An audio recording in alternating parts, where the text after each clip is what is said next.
Joo. Tämmönen löytö tällä kertaa.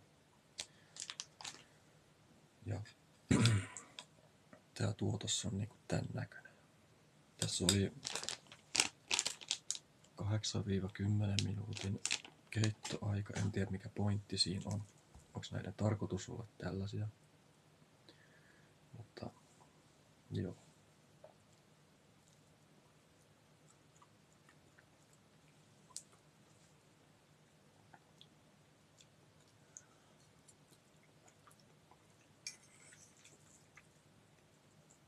En mä tiedä.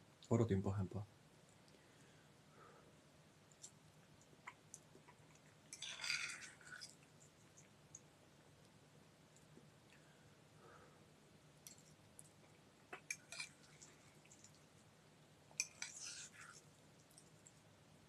Mut joo. Ei pitäisi nyt kauheasti mitään. Kiinasta nää on ilmeisesti kotoisin. Yumi. Semmonen tuotemerkki.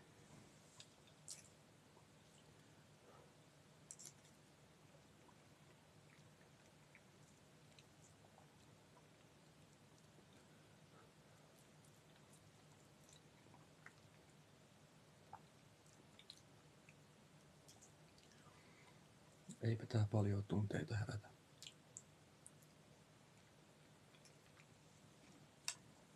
Niinku, ei positiivisia, mutta ei niinku negatiivisiakaan. Otetaan vähän soijarouhetta kaveriksi.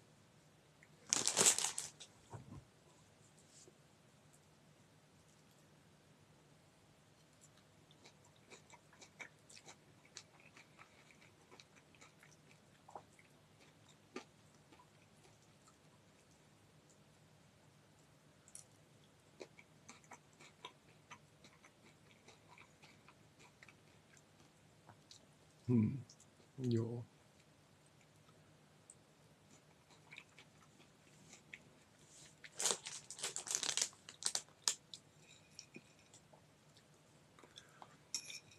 Tää oli kyllä niin huono, että ei harmita jatkaa sitä tällä. Ei pilaa makua. Tai ei nyt huono, vaan siis niinku semmonen ihan mukiin menevä.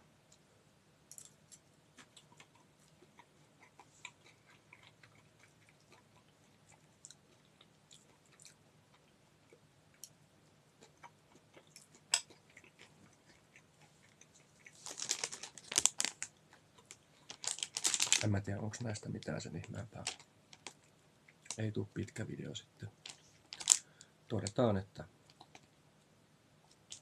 jäi vähän putkeen nämä. Ei voi muuta sanoa. Ihan pikkusen tulista on. Ehkä 2/5. Jotain sellaista. Noniin.